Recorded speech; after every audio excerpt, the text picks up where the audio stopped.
कहानी मेरो तो राम रखवारो है। जिस दिन बेटी की डोली उठी थी, उसी दिन माँ ने भगवान राम से कहा था, प्रभु, अब मेरी बेटी तुम्हारी अमानत है। उत्तर प्रदेश के एक छोटे से गांव में रहने वाली सरस्वती अपनी इकलौती बेटी जानकी से बहुत प्रेम करती थी। पति का देहांत वर्षों पहले हो चुका था। उसने लोगों के घरों में खाना बनाकर, कपड़े सिलकर और खेतों में मजदूरी करके अपनी बेटी को पढ़ाया लिखाया। जानकी सुंदर थी, संस्कारी थी और भगवान श्री राम की अनन्य भक्त थी। उसकी एक आदत पूरे गांव में प्रसिद्ध थी। वो हर सुबह रामचरितमानस का एक दोहा पढ़े बिना पानी तक नहीं पीती थी। समय आया और जानकी का विवाह पास के शहर के एक संपन्न परिवार में हो गया। शादी के दिन विदाई के समय सरस्वती ने बेटी को गले लगाकर केवल एक बात कही, बेटी, सुख मिले तो राम का धन्यवाद करना, दुख मिले तो राम पर भरोसा मत छोड़ना। याद रखना, मेरो तो राम रखवारो है। जानकी ने रोते हुए माँ के चरण छुए। शुरुआत के कुछ महीने बहुत अच्छे बीते, लेकिन धीरे धीरे घर का माहौल बदलने लगा। सास को दहेज कम लगने लगा। नंद छोटी छोटी बातों पर ताने देने लगी। पति पहले चुप रहता था, फिर धीरे धीरे उसने भी जानकी का साथ छोड़ दिया। एक दिन सास ने गुस्से में कहा, अपने मायके से 5 लाख रुपये लेकर आओ, नहीं तो इस घर में तुम्हारे लिए कोई जगह नहीं है। जानकी ने हाथ जोड़कर कहा, माँ जी, मेरी माँ मजदूरी करती हैं। उनके पास तो अपना घर ठीक कराने तक के पैसे नहीं हैं। इतना सुनते ही उसे अपमानित किया गया। उस रात जानकी मंदिर के सामने बैठी रही। उसकी आंखों से आंसू बहते रहे, लेकिन उसके होठों पर केवल एक ही नाम था, हे राम। कुछ दिनों बाद उसकी माँ सरस्वती उससे मिलने आई। बेटी का उतरा हुआ चेहरा देखकर माँ सब समझ गई। क्या बात है बेटी? जानकी मुस्कुराई, लेकिन वह मुस्कान दर्द से भरी थी। कुछ नहीं माँ, मैं ठीक हूँ। माँ की ममता झूठ पहचान गई। बहुत पूछने पर जानकी फूट फूट कर रो पड़ी। सरस्वती ने बेटी को सीने से लगा लिया। उसकी आंखों से भी आंसू बह निकले। उसने मन ही मन कहा, हे राम, मेरी बच्ची का हर दुख मुझे दे दो। घर लौटकर सरस्वती ने अपनी एकमात्र 2 बीघा जमीन बेचने का निर्णय लिया। वह जानती थी कि जमीन बिक गई तो बुढ़ापे का सहारा भी चला जाएगा, लेकिन बेटी का घर बचाने के लिए वह सब कुछ त्यागने को तैयार थी। अगले दिन वह तहसील पहुंची। जैसे ही उसने जमीन के कागज निकाले, अधिकारी ने रिकॉर्ड देखा और चौंक गया। मान जी, इस जमीन के कागज तो किसी और के नाम दर्ज हैं। सरस्वती के हाथ कांपने लगे। ये कैसे हो सकता है? यह जमीन तो मेरे पति रामनाथ की थी। जांच करने पर पता चला कि कुछ दबंगों ने फर्जी दस्तावेज बनाकर उसकी जमीन हड़प ली थी। ये सुनते ही सरस्वती की आंखों के सामने अंधेरा छा गया। वह तहसील के बाहर पीपल के पेड़ के नीचे बैठ गई। उसके आंसू रुकने का नाम नहीं ले रहे थे। वह आसमान की ओर देखकर बोली, प्रभु, बेटी का घर बचाने निकली थी, अब अपना घर भी छिन गया। अब किसके दरवाजे जाऊं? कुछ पल बाद उसने दोनों हाथ जोड़ लिए। मेरो तो राम रखवारो है। उसी समय पीछे से एक गंभीर आवाज आई, मान जी, क्या आपके पति का नाम रामनाथ था?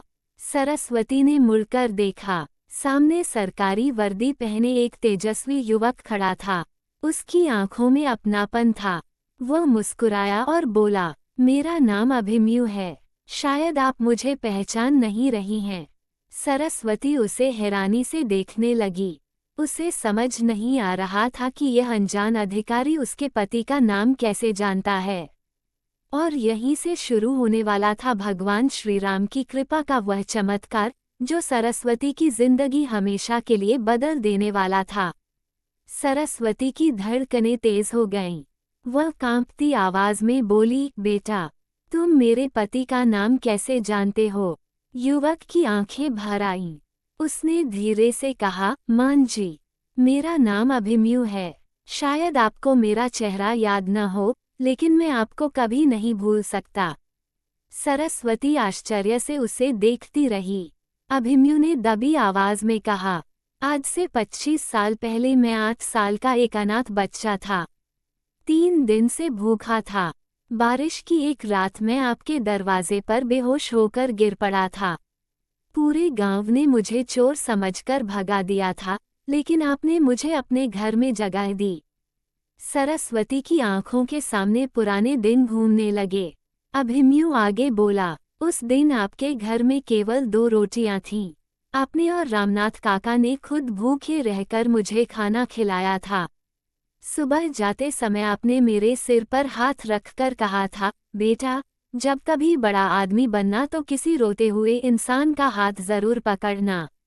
बाकी मेरो तो राम रखवारो है। अब सरस्वती खुद को रोक नहीं सकी। वो फूट फूट कर रो पड़ी। अभिमन्यु ने उनके आंसू पोंछते हुए कहा, मां जी, भगवान ने मुझे अधिकारी इसलिए नहीं बनाया कि मैं कुर्सी पर बैठकर हुक्म चलाऊं।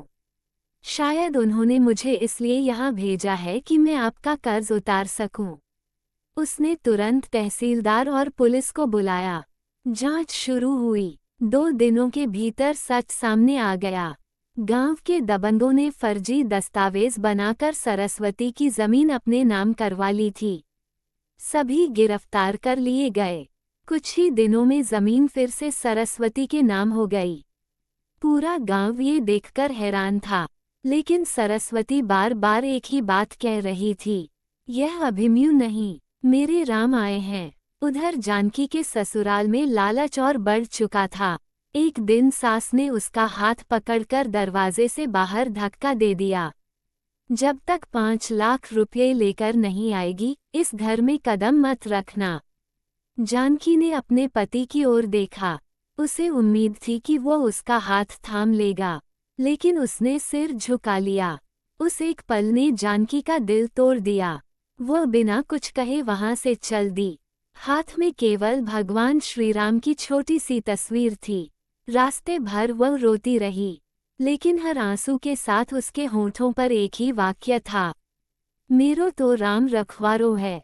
जब वह मायके पहुंची तो सरस्वती ने उसे गले लगा लिया। दोनों माँ बेटी देर तक रोती रहीं। अभिमन्यु भी उसी शाम उनके घर पहुंचा। जब उसे सारी सच्चाई पता चली तो उसने शांत स्वर में कहा, अब किसी बेटी के साथ अन्याय नहीं होगा। उसने महिला सहायता प्रकोष्ठ और प्रशासन की मदद से पूरा मामला दर्ज कराया। दहेज मांगने, मानसिक प्रताड़ना और घरेलू हिंसा के सभी प्रमाण सामने आ गए। जानकी के ससुराल वालों को कानून के सामने झुकना पड़ा। जानकी का पति रोते हुए उसके सामने आया, जानकी, मैंने तुम्हारा साथ नहीं दिया। मैं डर गया था, मुझे माफ कर दो। जानकी की आंखें नम थीं।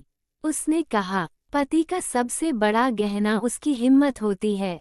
जिस दिन तुमने चुप्पी चुनी, उसी दिन मैंने अपना सबसे बड़ा सहारा खो दिया। उसकी यह बात सुनकर उसका पति फूट फूट कर रो पड़ा। उसने सरस्वती के चरण पकड़ लिए।